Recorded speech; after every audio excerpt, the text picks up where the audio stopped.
Welcome to everybody to the Bassfug Podcast. Today we are with a very special guest all the way from Minneapolis, Roy Oro, also known as Roy Oro. Do you mind if I call you Roy? Yeah, please. Excellent. Roy, how are you? I'm chilling, man. How you doing? I'm doing good. Thank you so much for joining us. Let's talk about COVID right off the bat.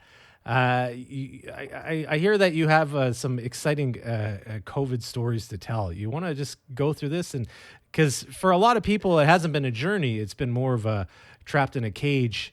A lot of people's lives have been overturned, especially artists that play live.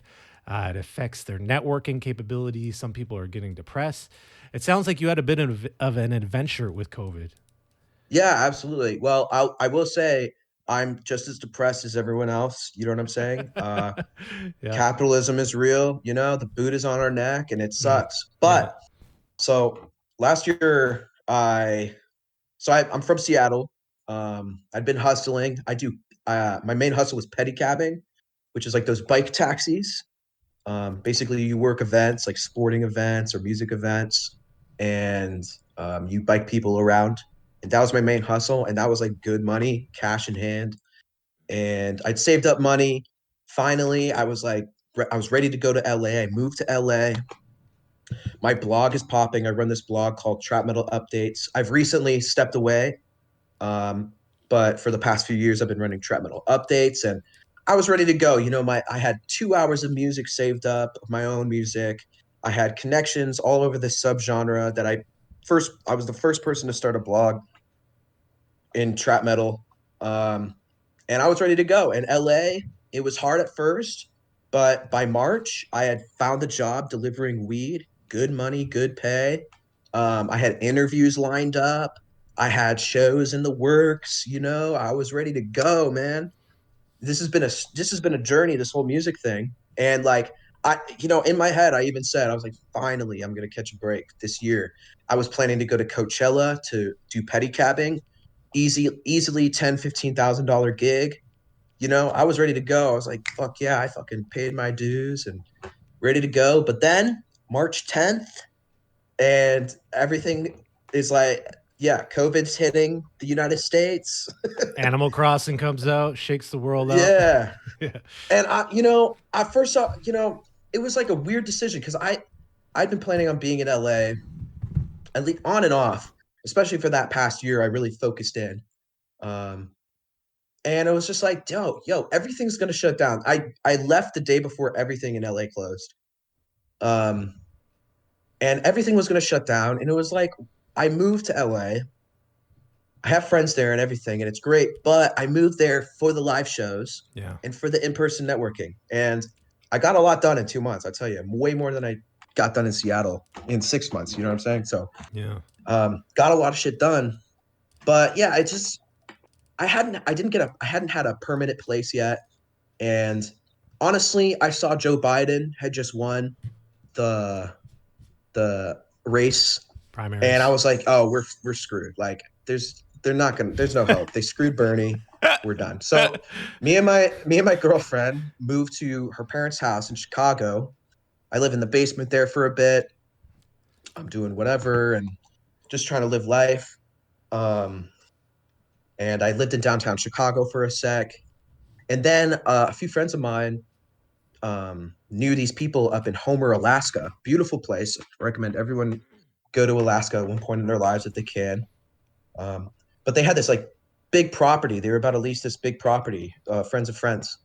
And it was a property with yurts on it.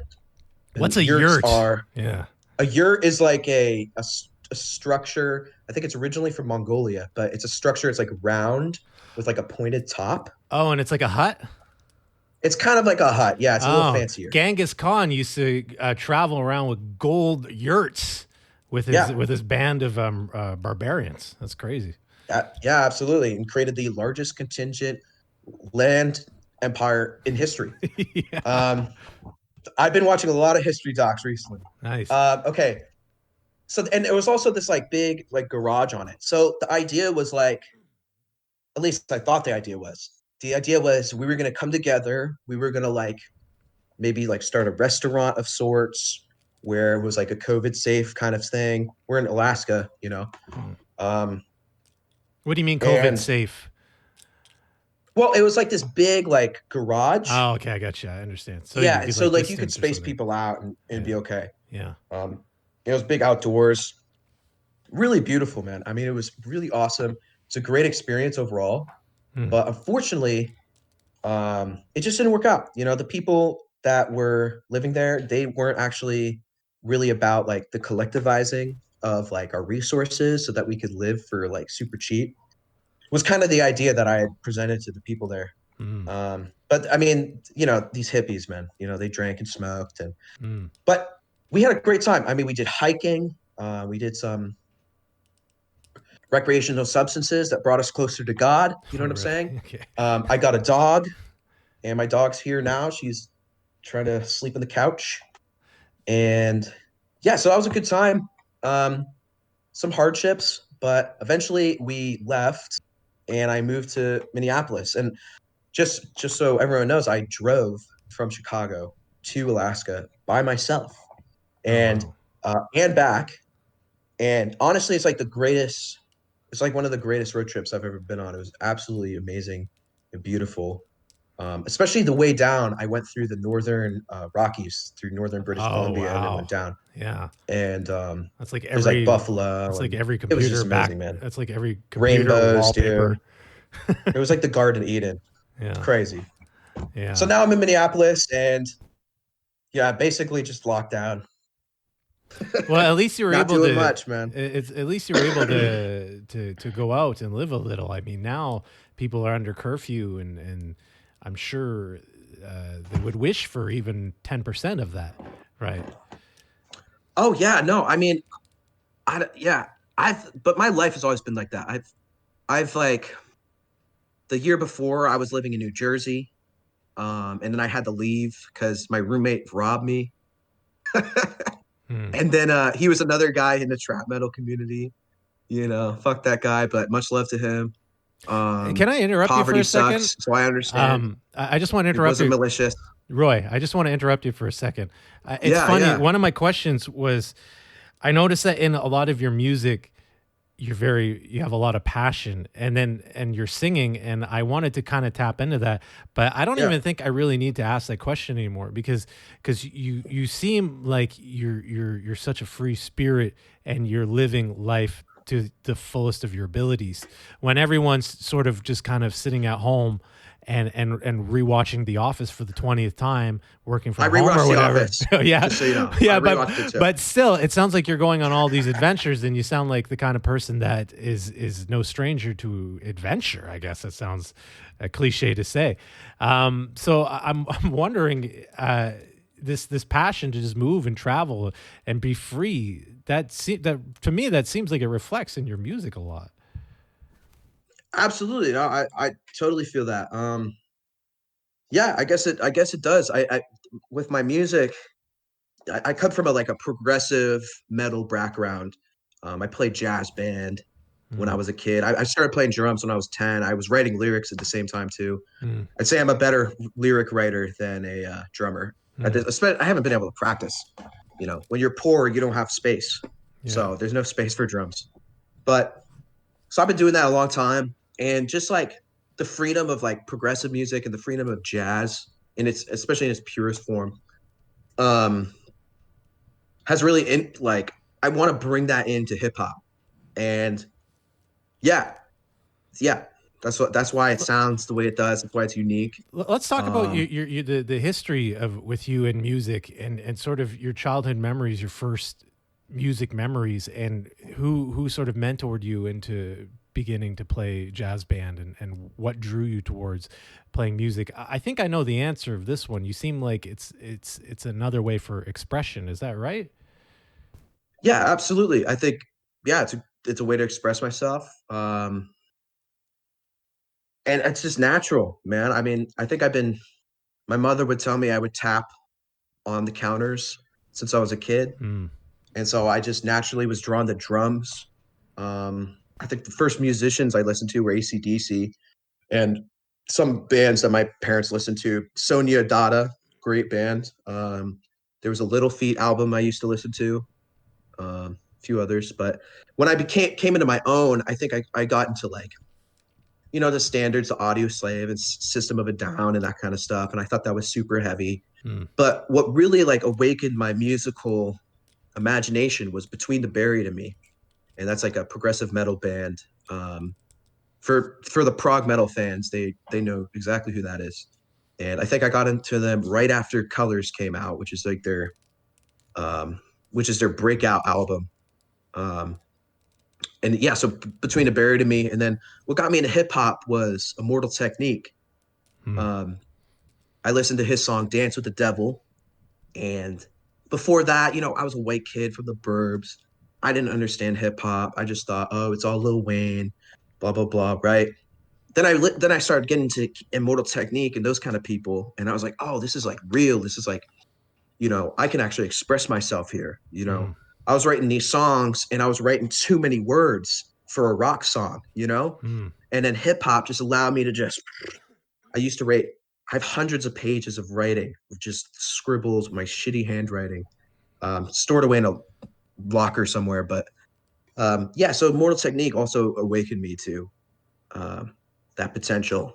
And from there, I mean, you name it, man. I listen to all types of music. I listen to all types of music, man. Hmm. Um, Sky's the limit. so it's funny because we've been getting a lot of tappers on the show recently. People that tapped and Right, and their parents made them play drums. I'm right. curious. So, who? How did you start rapping? I guess, I wouldn't say because there's a lot of singing going on too. It's this kind of new Right. hybrid that's happening. How did you become a lyricist? I guess. Who did someone train you, or did you take a Oh course, no. or it was all by ear? But I mean, drums. I had teachers back in the day a little bit. I'm a kid of a little bit of privilege, so my parents could afford some drum set lessons. But after a certain point, the drumming, I didn't need lessons anymore. Um, but with the lyrics, there was no training. I didn't. My parents were. I think my mom had a master's in business administration. I was adopted, so I'm not related to these people. So they're tone deaf. They hated poetry growing up, so no one taught me shit.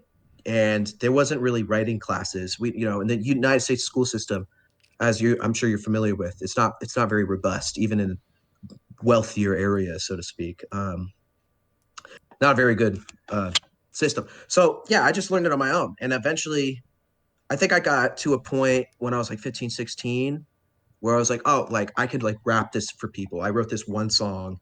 I don't think it's online anywhere, but I felt like, oh, I can like rap this. This is like, these are good bars. Um, and yeah, and then I just kept doing it, man. I just kept doing it. And you just gotta, with any skill, you just gotta do it every day, especially in the beginning. Yeah. And at a certain point, you're on cruise control, and then you can just like write whenever you want or produce whenever you want and take breaks. And those breaks are an important part of the creative process too. Yeah. Um, yeah. You mentioned practicing and working on your craft every day. I'm curious, how do you do it? Do you go to a studio, or do you just do it in your apartment, or wherever you're living? And do your neighbors get angry? Do they ever like knock on the door, or what? You know what?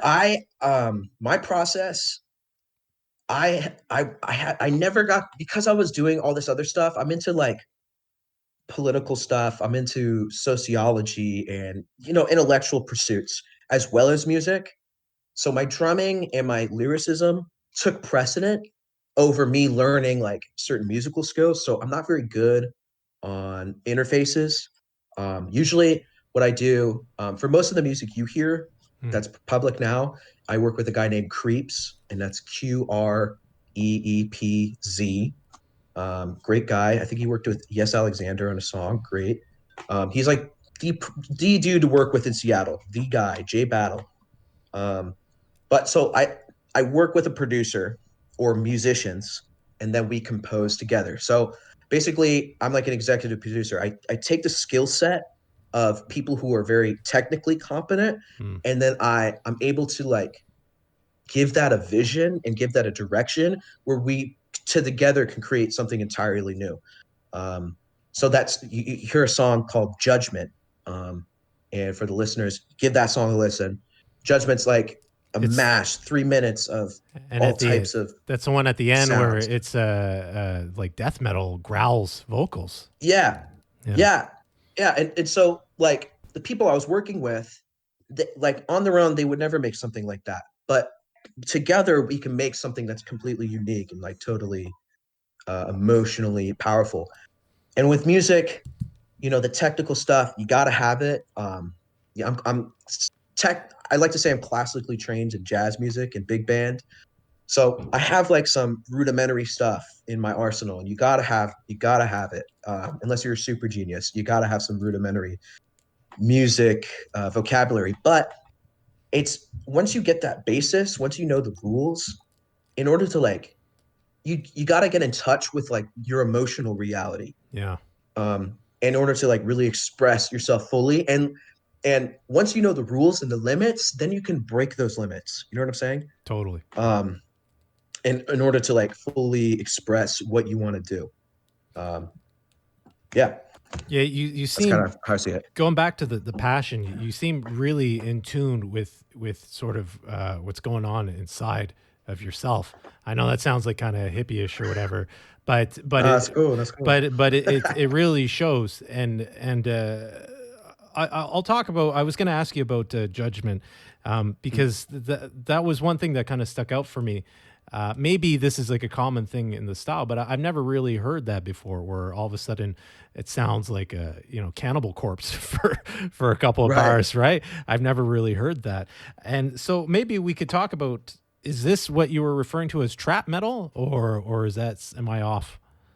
That song's not trap. There's not really anything like that, to be honest. Don't want to toot my own horn, but like the fusion of prog metal and hip hop, I don't think has been explored that much. And I think I wrote Judgment in 2017, maybe 2016. So it hasn't like taken off. I haven't like pioneered anything yet until people copy me. You know what I'm saying? Yeah. So if no one copies me, fine. But trap metal is a little different. I think my song Colors is more in the vein of trap metal.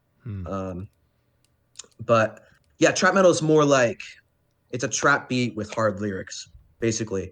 And the producers who listened to this know there's a unique sound going into that. You know, XXX Tentacion. He didn't pioneer the sound, but he definitely made it explode in a way that had not been seen. And yeah, I started a blog called Trap Metal Updates. Yeah, let's talk because I about that saw for a some bit. overlap. Yeah. Yeah, I saw some overlap, and it was basically a way to promote myself. But I'm not really that into self-promotion. I don't like this me culture that we have under this capitalist thing we got going on. It really doesn't appeal to me. So I decided early on that I was gonna like make a blog and promote other people and add value to like the culture. You know what I'm saying? That's exactly, and then promote myself. That's exactly what this podcast is for. I was reading a lot Right. of Walter Lippmann and Edward Bernays.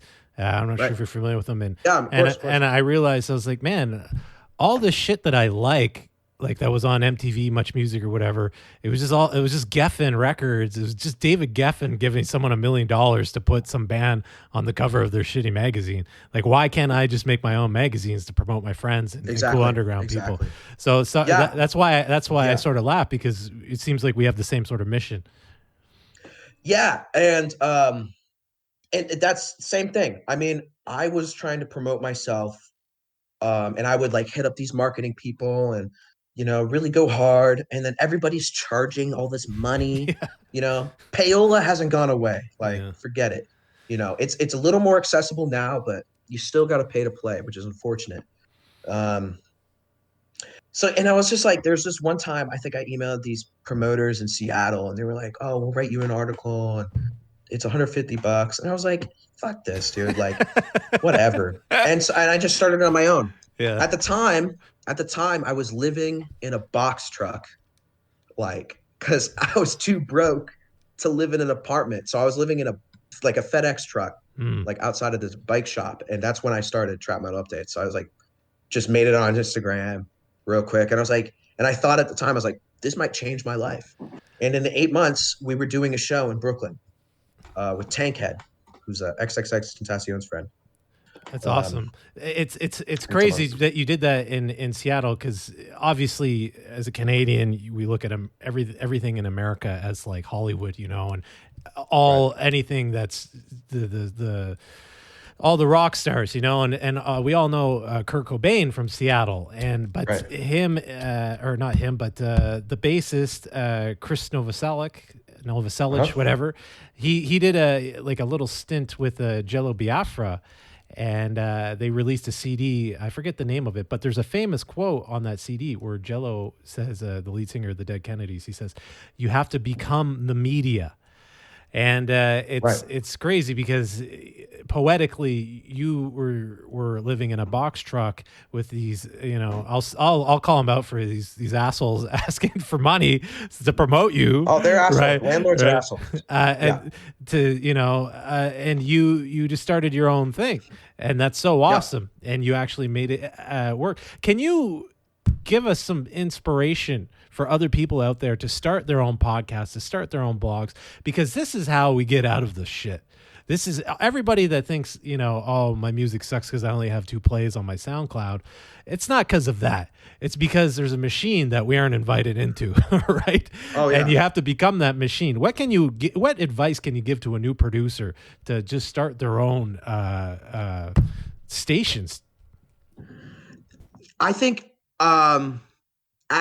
what's most important is that adding of value. So your culture is the collaboration of individuals, you know, coming together and creating ideology and art and science and whatever. Yeah. And so it's really like about communicating with people, having solidarity with each other, and mutual aid. And especially in times like now, you know, the socioeconomic situation we're getting into is not going to get better, especially for my friends in the United States. It's not going to get better, but we can come together and like really work together and build that solidarity, those networks of mutual aid, and really like overcome this like compartmentalized individualist society that we live in. You know, this individualism that we've succumbed to, that, oh, like if you're depressed, it's some kind of chemical imbalance, you know, or if you don't make it, it's your fault. Well, I hate to break it to you, but there are real social reasons why you're depressed. You know, people have to work 60 hours a week just to eat food, you know, and have the basics. If you're not depressed, there's something wrong. You know what I mean? I mean, that shit's depressing. That's not how we're made, you know? Yeah. So, and that's sort of, I think about this a lot, and I try to bring it up on the podcast every now and then. I think when people stop tweeting and they start working on music, they start writing lyrics again, and we start making these monumental albums. You know, I remember in the 90s listening to Fear of a Black Planet, Public Enemy, and being like, holy fuck, you know, or like Atari Teenage Riot, or any of these, like all these punk bands. This sort of carved my outlook on life, right? Just being some hick from Northern Canada. And same here. System of a Down, huge influence on like my outlook in life. You know what I mean? And I'm just waiting. I'm just waiting for this renaissance of like self-starting musicians to make their own platforms and make their own music again, to sort of, I guess, change things up for better or for worse. I don't know, but it's got to happen, because we can't just keep listening to the garbage that they're feeding us, right? Oh, no. That's the thing about it. It can't sustain itself, whether it's music, whether it's whatever. It's not going to be able to sustain itself. And I think that authenticity, I think, is going to come out. As time goes on, I think it's just going to have to, you know, it's just going to have to. Practically, I think people should get on TikTok. And get on Twitch and get on YouTube. I think Instagram and Facebook, get on them, but don't worry about them too much. Yeah, they're garbage. The algorithm on TikTok is great. So in terms of like creating your own platform, it's important. It's important. Networking with people, super important. and that consistency too. But I will say for people who are listening and they're depressed and they don't want to do anything, don't worry about it. Like this idea that, oh, we're going to hustle, we're going to make it to the top, and we're going to be the inspirational story that everyone listens to. Yeah. It's a bunch of propaganda, man. Totally. I don't tie your self-worth to your success making money. You Yeah. know what I'm saying? You have value intrinsically. 1 bazillion%. You're allowed to just exist.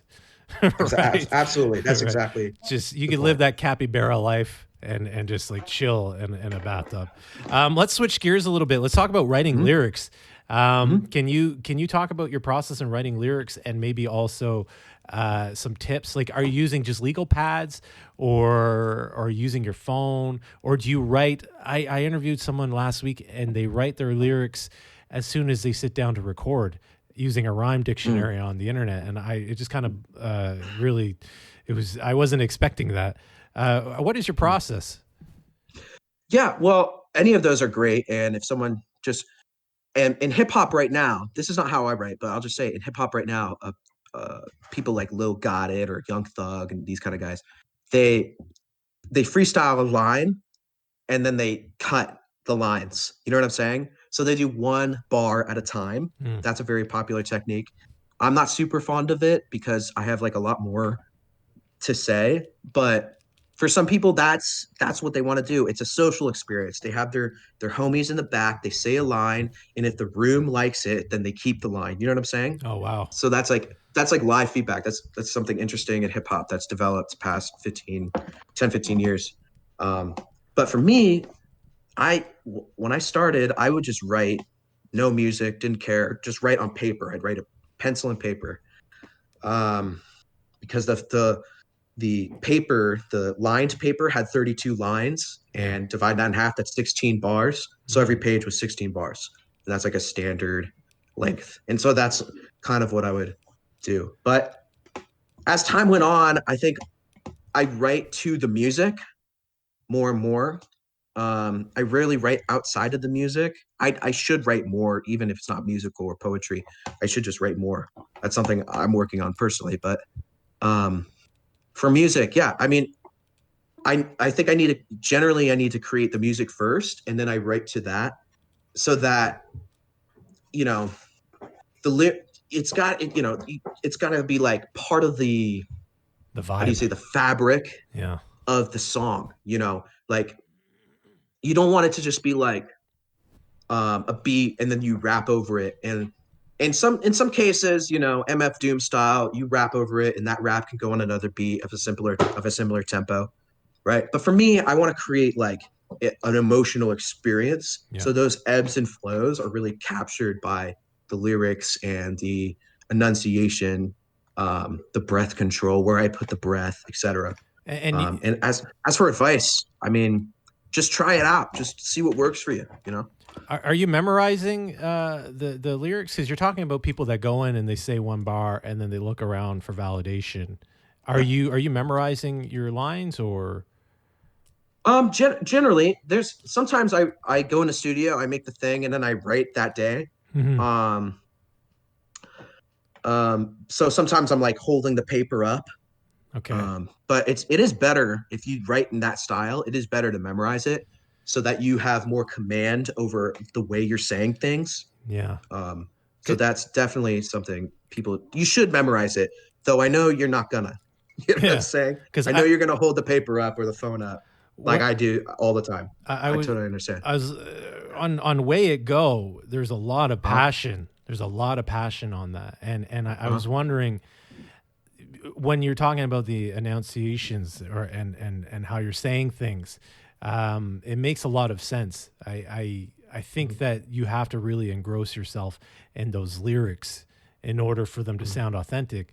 I don't think people really understand that if you could hear the authenticity, and if it doesn't sound authentic, it's not going to be as spectacular as if it's just kind of robotic, you know? Absolutely. Yeah, the authenticity is important. Appreciate the good words. That song I definitely had memorized it. I think I recorded it prior, but I didn't like the original recording. So then I re-recorded it with J Battle.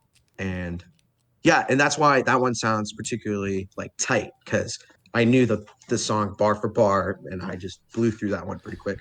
Oh, sorry. Yeah. No, I was go ahead. curious about another one of your songs, Babel. At the beginning, I think that's a Charles Manson quote. Am I correct? Yeah. So you have a lyric, no leaders, only we can lead us. And it's really, after listening to the first half of this interview, I'm sure it's no surprise that you're coming from this point of view. I'm curious if there's somewhat of a madness going on there. When I hear your tracks, and then I sort of hear the manicness of Charles Manson a little bit. I'm not saying you're this piece of shit murderer or whatever, but are you sort of trying to tell people that are listening, like, hey, like I'm a bit of a loose cannon, as they say, or what is the purpose of putting that in there? Well, I don't know. I think with Charles Manson, he's kind of like an outsider. And, you know, he had some profound things to say, despite him being crazy. I don't think he's the worst person on the planet, to be honest. I think people like Henry Kissinger, who was alive at the time, who is still alive, unfortunately, who led the bombing effort in Vietnam. Agent Orange was Henry Kissinger's idea. This is a mass murderer who is him and Bob McNamara. Yeah. Yeah. So I don't think he's the worst person. I don't think he's a great person. I wouldn't say follow his lifestyle, but you got to keep in mind also Charles Manson was in and out of jail since he was 9 years old. He spent most of his life in prison. So yeah, he's a little weird. But I don't know. I liked what he had to say there. It was just kind of like, you know, here's a little Charles Manson for you. You know, it's also an homage to Death Grips, their first album. They started with a Charles Manson quote. Oh, okay. So it's a bit of that, but that song is about Babel. It's like a metaphor for the Tower of Babel. And in my like theology, so to speak, the Tower of Babel is a good thing. You know, this idea that basically the story of the Tower of Babel is a biblical story, and it's kind of like a myth to explain why humans speak different languages. It's this idea that humans at one point spoke all the same language, and they built a tower so tall that it challenged the power of God, and thus God destroyed the tower and split everyone up, and that's why they speak different languages. It's a very beautiful story that explains why people speak different languages. For me, I like to turn that on its head and say, well, maybe this so-called God isn't really such a good guy. Wouldn't it be nice if we could all work together and build a tower so large it took us to the edges of the universe and the edges of our potential? You know what I mean? It's kind of like a Luciferian take on this biblical story. And it's this idea that the God of the Old Testament especially is actually a war god of these Semitic tribes from back in the day. And he's not this like great guy, you know, he's not like a good guy. He's like actually the bad guy, and he stands in the way of human progress. And so that's that metaphor, and that we can lead us. And again, that, you know, it's like we can lead us. We shouldn't look to these forms of hierarchy that with charismatic leaders at the top that say, this is how we do it, and if you don't do it my way, you're wrong. You know, these like, yeah. So that's what that song's about. It's kind of describing that ideological position in a melodic way. You have a lot on your mind. Yeah, sure. Yeah. Roy, we're getting towards the end of the interview here. Sure. I'm just going to ask you a couple more questions. Hope you don't mind. Yeah. I'm curious, can you give any sort of, it sucks because now I got these Okay, I'm just going to ask you a boring ass question here, okay? Can you give anybody... Ask away, man. I got all night, so ask away. Can you give anybody promotion tips? I can't believe I followed up the Henry Kissinger rant with promotion. I'm sorry, Roy. But can you, for new struggling artists, new struggling lyricists, how do they break into the game? How do they penetrate these systems that are guarded? Yeah. I think TikTok is the way. I haven't proven myself on TikTok by any stretch of the imagination. I have not. But the algorithm there is great. Yeah, I think TikTok's the way forward, to be honest. And I don't just mean like your song is like a viral hit that everyone copies. I don't know how realistic that is for people, to be honest. But just engaging with people in that way. I think what's important is like engaging with people who support you, like real life people, having real life conversations, and not distancing yourself. When people are fans of you, you reach out. You know what I mean? You say thank you very much. They might reach back, they might not.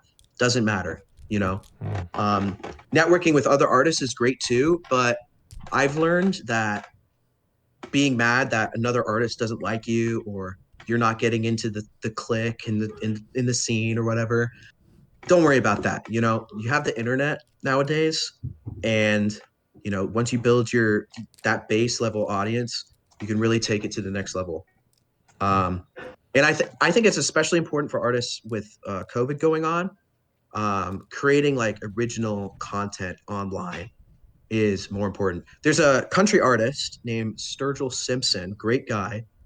He has an album called Sound and Fury, and the whole album is actually an anime on Netflix. Oh wow. It's fucking fantastic. I highly recommend it. It's 40 minutes. It's like techno country electro rock. I think you would like it. Anyone who listens to this should check that out. Sturgill Simpson. Just type in Sound and Fury on Netflix. That kind of stuff, I think, is the future. I think that kind of stuff, that super engaging. Not everyone has the budget of Netflix and has 10 Japanese studios working on one album, but I think you can really like take that content creation to the next level and just engaging with people, not worrying about like being cool and not, I don't talk to people. I don't like things. Just like things, who gives a shit? Just give it a like, give it a subscribe, message someone, reply to all the comments, say something stupid, say something profound. It really doesn't matter. You want to engage people. Yeah. And that's the most important part of almost all these social media platforms is getting that engagement. Yeah, I notice a lot of people pretend to be bigger than they are, and it's like I think since I remember the time when it was just big labels, and if you're an indie guy, you were fucked. You couldn't. No one will listen to you. And now it's so democratized to make music. It's weird that people would still be trying to be like Madonna or something, right?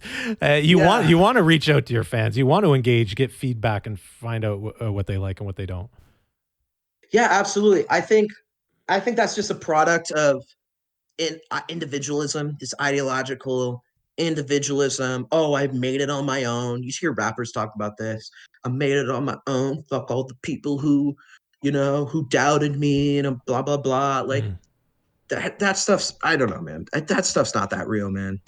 Like you have a team and you work together, and the people who make you big are the people who listen to you. You know what I'm saying? Like, there is something to say in music creation of people's privilege going into the game. If you don't know people, you might not blow up.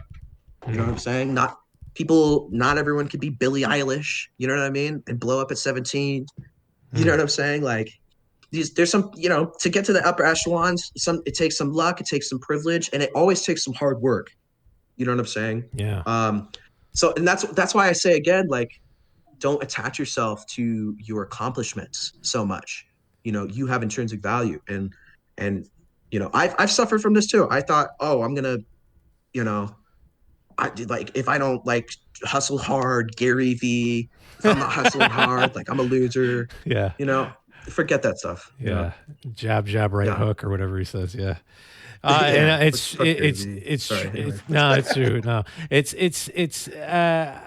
like I like to get out there and do stuff, but it's for more of like an empowerment thing, you know. I think that's the most important thing, and I think a little bit of Gary V's like that too.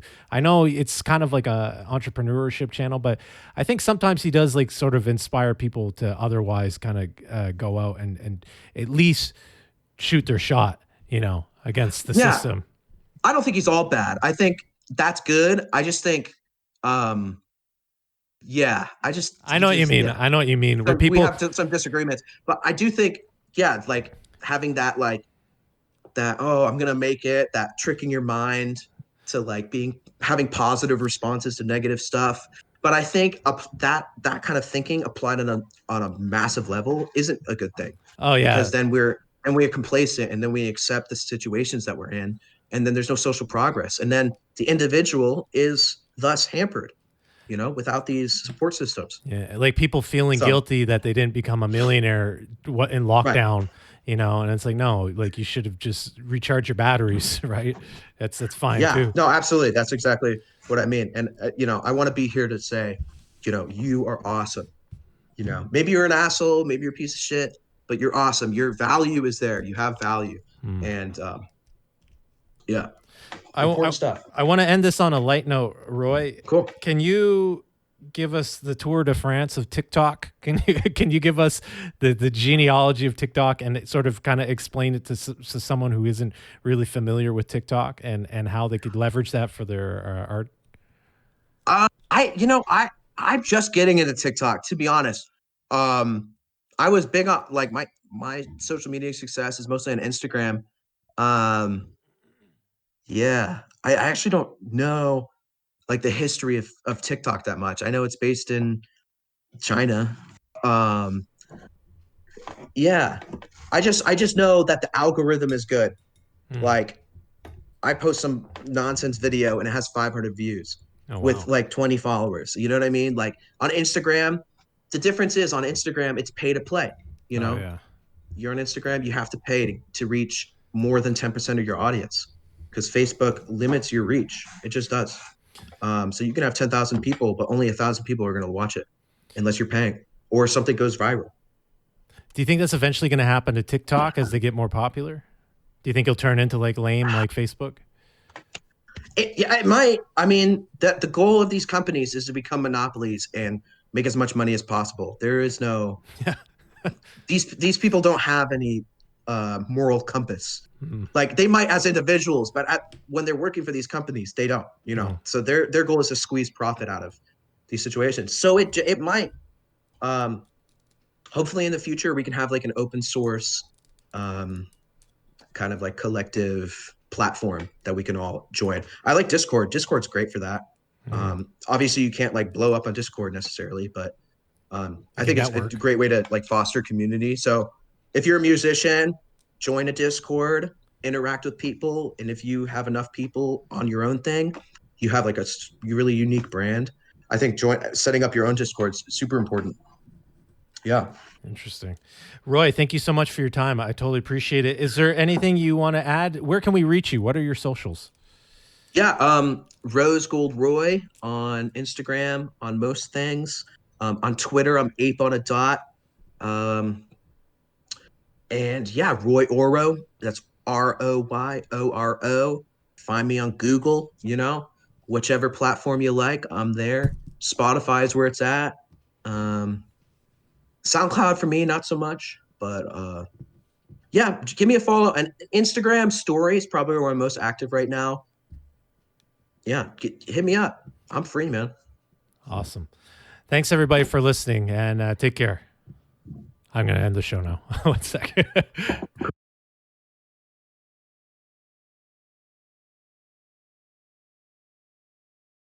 This program was brought to you by the superwill64.com Entertainment Network. For more great shows, podcasts, and music, please visit superwill64.com.